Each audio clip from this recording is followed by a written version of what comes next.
Hola, ¿qué tal? Muy buenas noches, el Señor les bendiga. Bienvenidos. En esta noche tenemos una meditación especial para cada uno de ustedes. He pedido al Señor que hable a nuestras vidas a través del mensaje que hoy tiene preparado. Y he titulado este mensaje Escuchando la voz de Dios en el desierto. Quizá tú tienes un lugar especial en el cual te reúnes con Dios para escuchar su voz. Tal vez tú recuerdas algún momento de tu vida en el cual tuviste un encuentro especial con el Señor y Él habló a alguna circunstancia en la cual tú te estabas enfrentando y a través de la cual Él te dijo algo muy especial. Tenemos la costumbre de orar presentando nuestros agradecimientos, nuestras peticiones y rindiendo nuestra adoración al Señor. Pero una parte importante de la oración es escuchar la voz de Dios, aprender a escuchar la voz de Dios. Él también tiene cosas muy importantes que decirnos para darnos instrucción de algo, para darnos una misión, tal vez para decirnos que nos ama y que está con nosotros en medio de esa crisis. Hoy vamos a ver la historia de tres varones que tuvieron un encuentro personal con Dios. Tres varones que escucharon la voz de Dios en el momento más peligroso de su vida. Los dos primeros a los cuales vamos a ver son Moisés y Elías. Estos varones de la Biblia, Dios les habló en el momento en que estaban huyendo porque alguien los quería asesinar. En el momento más peligroso de su vida, ahí el Señor los tocó. Con muchos siglos de diferencia, Moisés y Elías, ambos coincidieron en recibir la voz de Dios en medio de frente a esta montaña que se llama Horeb, o que se llama el monte Sinaí. Vamos a hablar primero de Moisés. Moisés era hebreo, pero había sido rescatado por la hija de Faraón, cuando precisamente Faraón había mandado asesinar a los hijos pequeños de los hebreos. Así que Moisés se crió como egipcio, vivía entre la nobleza, pero era descendiente de los israelitas que estaban viviendo como esclavos en Egipto. Esto fue en el siglo XIV a.C. aproximadamente. Dice en Hechos 7:22, y fue enseñado Moisés en toda la sabiduría de los egipcios, y era poderoso en palabras y obras. Sucedió que un día Moisés, cuando ya había crecido, salió a pasear por ahí a ver a sus compañeros, a los hermanos que eran los hebreos, y observó que un egipcio estaba tratando muy mal a uno de los hebreos. Entonces él miró a todas partes y, como viendo que no aparecía nadie por ahí, él asesinó al egipcio y lo escondió en la arena. Él pensó que esto nadie lo había visto, que esto quedaba solamente para él. Pero alguien lo pudo observar y trascendió tanto esta noticia que llegó a oídos del mismo Faraón. Faraón se llenó de cólera, se llenó de odio y dice en Éxodo 2:15, dice, oyendo Faraón acerca de este hecho, procuró matar a Moisés, pero Moisés huyó de delante de Faraón y habitó en la tierra de Madián. Probablemente Faraón se recordó que aunque Moisés se había creado entre la realeza de Egipto, Moisés no dejaba de ser un hebreo y había asesinado a un egipcio al cual Faraón quería vengar. Si bien Moisés se había educado como egipcio, su origen lo marcaba como miembro del pueblo de Israel, el cual estaba sometido a servidumbre. Bueno, Moisés huyó a una tierra lejana que estaba a más de 400 kilómetros, Madián, y pues aparentemente lo hizo a pie. Esto probablemente le llevó varios días y fue una larga carrera que él tuvo que recorrer, y se refugió en casa de un sacerdote que le dio asilo y le dio por mujer a una de sus hijas. Ahora vivía en una tierra lejana como extranjero, y ahí inició una nueva vida tratando de ocultarse. Bueno, nos podemos esconder de todo el mundo, podemos escondernos en la cueva más recóndita del mundo, pero nunca vamos a poder escondernos de Dios.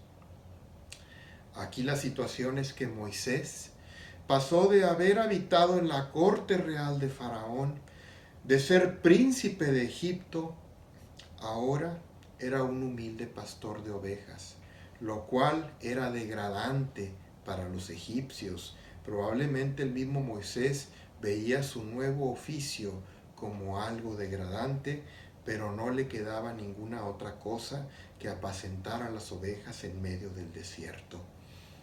Aparte de ello, estaba lejos de la familia, estaba lejos de los amigos, estaba lejos del palacio, de los lujos y de las comodidades en las cuales había crecido como hijo de la hija de Faraón. Moisés ahora era un humilde pastor, y tal vez estaba pensando que ese iba a ser su futuro, que jamás volvería a gozar de la libertad y que su vida estaba ya trazada para vivir en el anonimato, escondido, viviendo a expensas de su suegro y viviendo con un rebaño de ovejas. Pero un día muy especial, en el cual Moisés apacentaba las ovejas, llegó hasta este monte de nombre Horeb, y el ángel de Jehová se le apareció en medio de una zarza que estaba ardiendo, y el fuego no consumía la zarza. Moisés estaba huyendo y estaba en conciencia de pecado por un crimen que había cometido, pero Jehová no vino a reprocharle, ni a castigarlo, ni a cobrarle cuentas.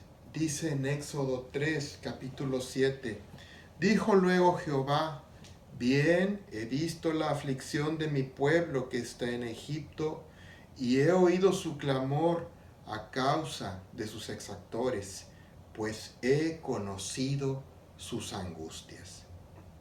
Y en el 8 dice: y he descendido para librarlos de la mano de los egipcios y sacarlos de aquella tierra a una tierra buena y ancha, a tierra que fluye leche y miel.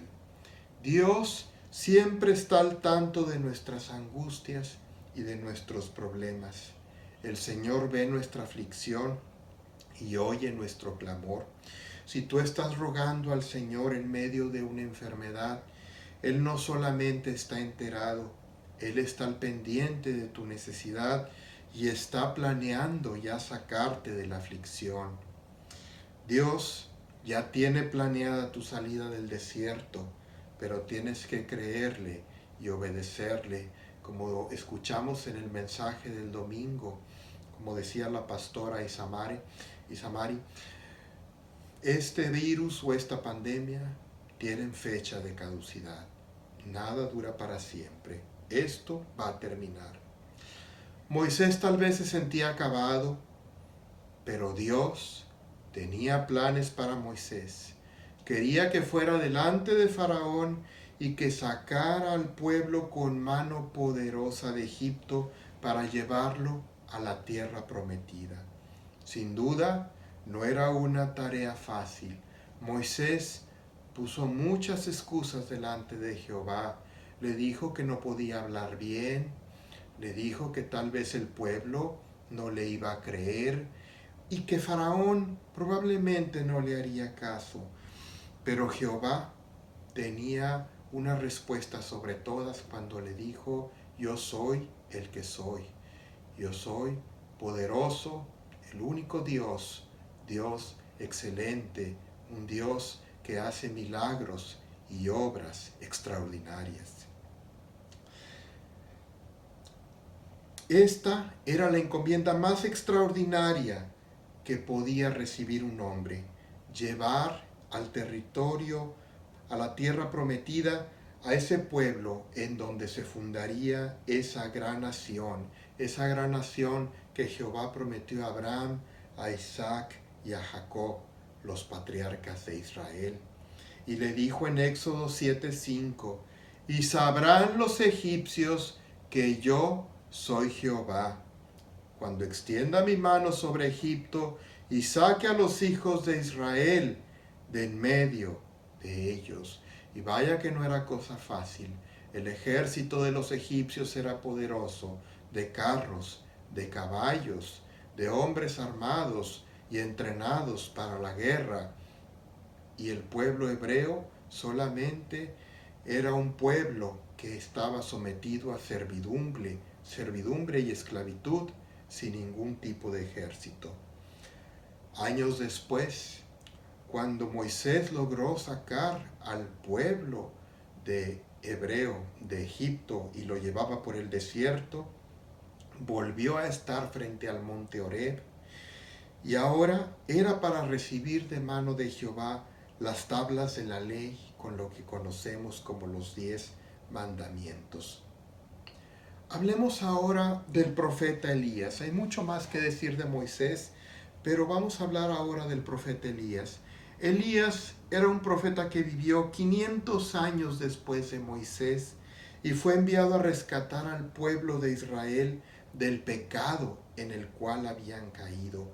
La nación ya había sido formada, pero estaba en total decadencia moral y espiritual, con reyes que hacían lo malo y que habían adoptado costumbres paganas, alejados totalmente de lo que Dios había dado a Moisés a través de la ley.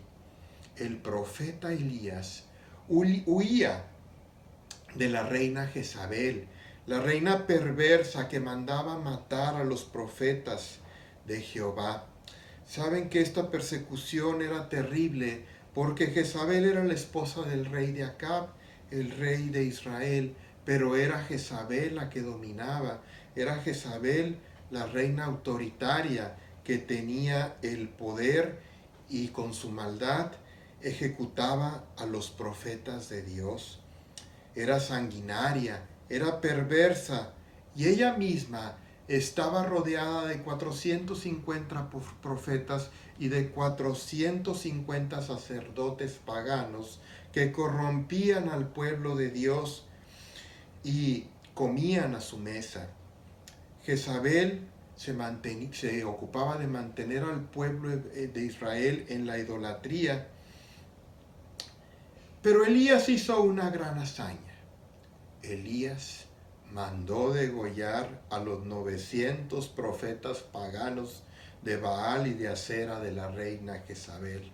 No por nada, Jezabel se enfureció, se llenó de cólera y le mandó un pequeño mensaje a Elías, unas cuantas palabras. Dice en Primera de Reyes 19:2: entonces envió Jezabel a Elías un mensajero, diciendo: así me hagan los dioses y aún me añadan, si mañana a estas horas yo no he puesto tu persona como la de uno de ellos. Jezabel mandó avisarle que lo iba a degollar. Elías, como yo creo, como cualquiera de nosotros, tuvo gran temor.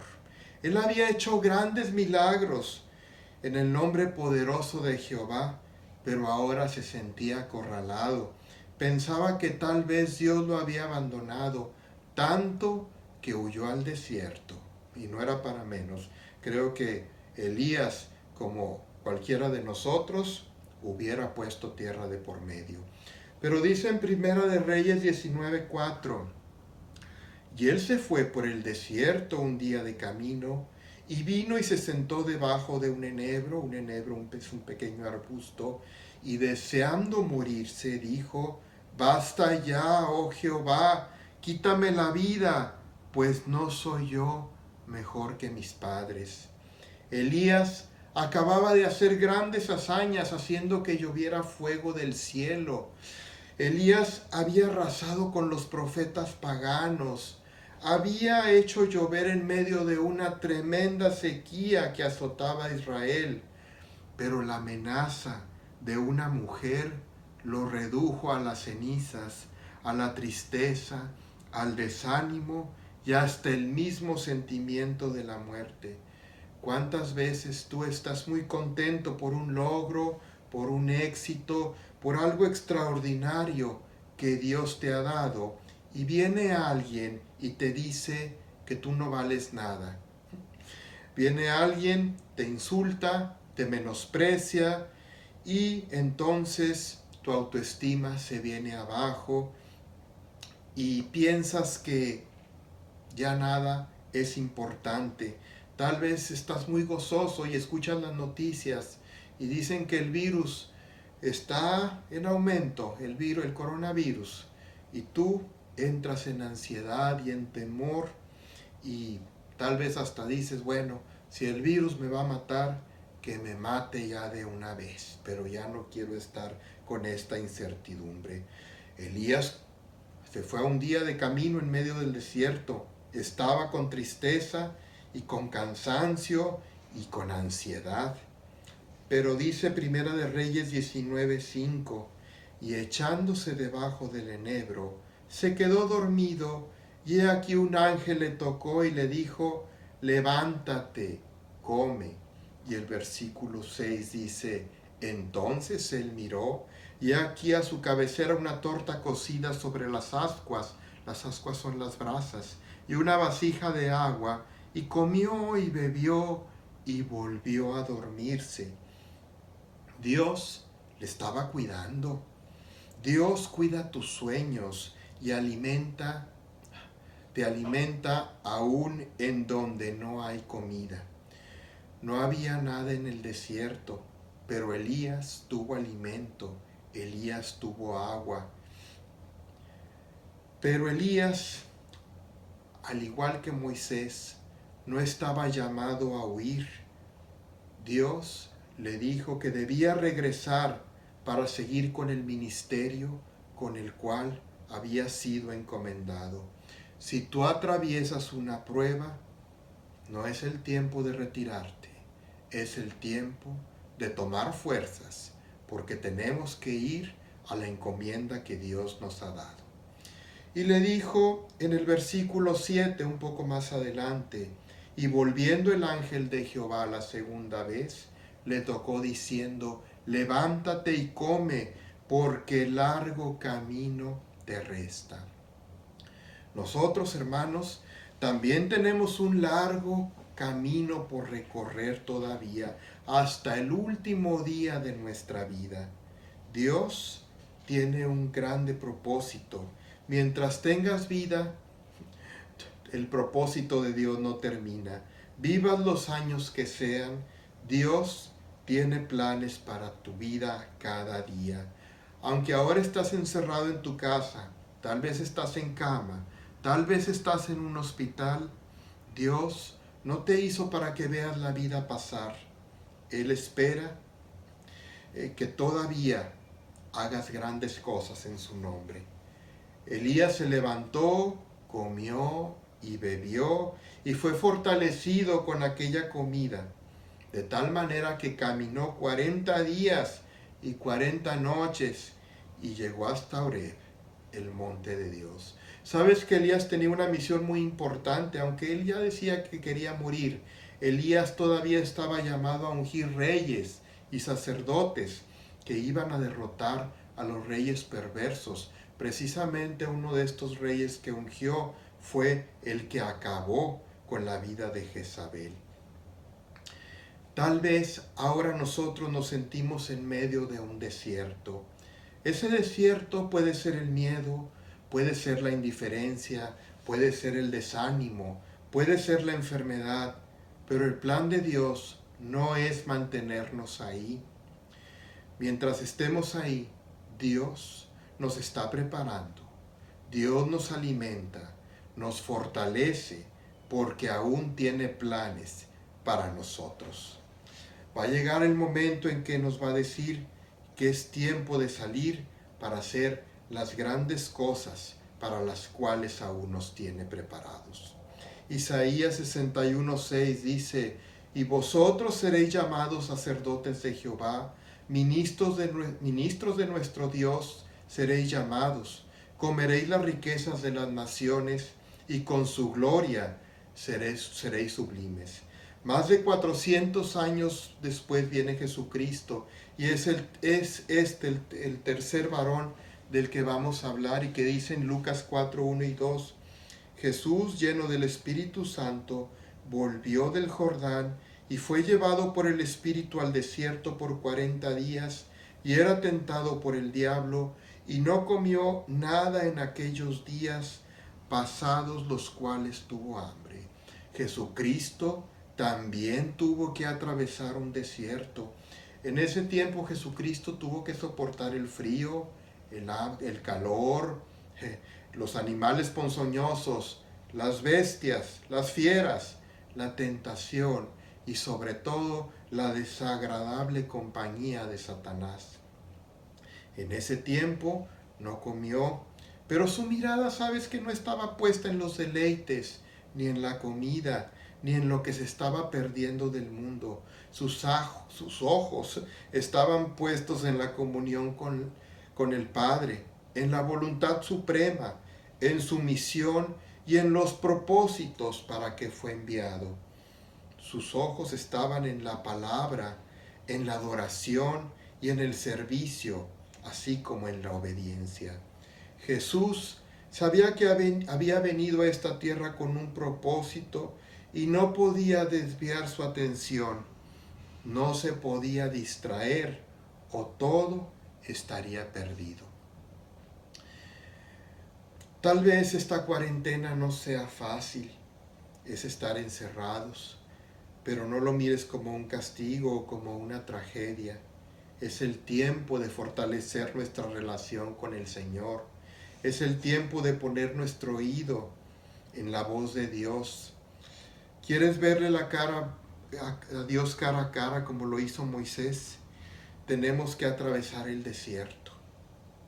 Tenemos que pararnos frente a la montaña y esperar a que Dios nos hable. ¿Quieres escuchar su voz como lo hizo Elías? ¿Quieres tener una comunión plena con el Padre, tal como la que tuvo Jesús? Bueno, es tiempo de ir al monte Horeb, es tiempo de ir a tu habitación, tomar la Biblia y escuchar la voz de Dios. Estos tres varones, Moisés, Elías y Jesús, vivieron en épocas diferentes, separados casi 500 años el uno del otro, pero coincidieron en la reunión de la transfiguración. Jesús tomó a Pedro, a Jacobo y a Juan su hermano y los llevó aparte a un monte muy alto que dice en Mateo 17, 2 y 3, y se transfiguró delante de ellos y resplandeció su rostro como el sol y sus vestidos se hicieron blancos como la luz, y aquí aparecieron Moisés y Elías hablando con él. Moisés, Elías y Jesús tuvieron una reunión que demuestra el cumplimiento de lo que fue prometido a Moisés y de lo que profetizó Elías. Si Moisés, Elías o Jesús se hubieran dado por vencidos en el desierto, esta reunión nunca se habría realizado. Pero lo más importante es lo que Dios dijo acerca de Jesús en Mateo 17:5, cuando dice: mientras él aún hablaba, una nube de luz los cubrió, y he aquí una voz desde la nube que decía: este es mi Hijo amado, en quien tengo complacencia, a él oíd.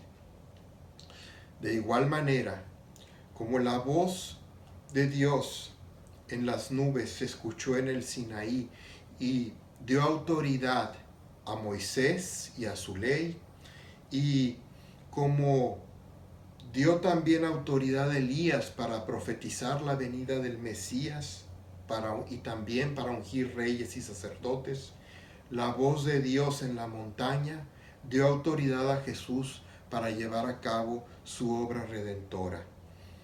Si tú crees que ahora estás en un desierto donde parece que no hay nada, bueno, es en el desierto donde Dios nos pule. Los 3 varones estuvieron en ayuno 40 días, nosotros también ahora estamos en una cuarentena y los 3 escucharon la voz de Dios. Tú también puedes escuchar la voz de Dios. Que Dios te bendiga. Vamos a orar. Señor, te damos las gracias por tu palabra. Te damos las gracias porque tú eres bueno y porque tú nos permites escuchar tu voz en medio del desierto. Rogamos ahora que tu voluntad se cumpla en nosotros, que tu palabra venga y nos llene de sabiduría, de conocimiento, y que tu Espíritu Santo nos unja y nos redarguya, sabiendo, Señor, que tú tienes planeadas cosas grandes para cada uno de tus hijos, que tú nos cuidas en todo momento, que tú nos alimentas, nos bendices, nos rescatas y que estarás con nosotros hasta el último día. Esperamos, Señor, tu venida gloriosa. Esperamos verte cara a cara, sabiendo que todas las cosas que tú has escrito se cumplirán en nosotros. A ti toda la honra, la gloria y el honor por siempre, rogándote también por el perdón de nuestros pecados. Amén. El Señor les bendiga y esté con cada uno de ustedes.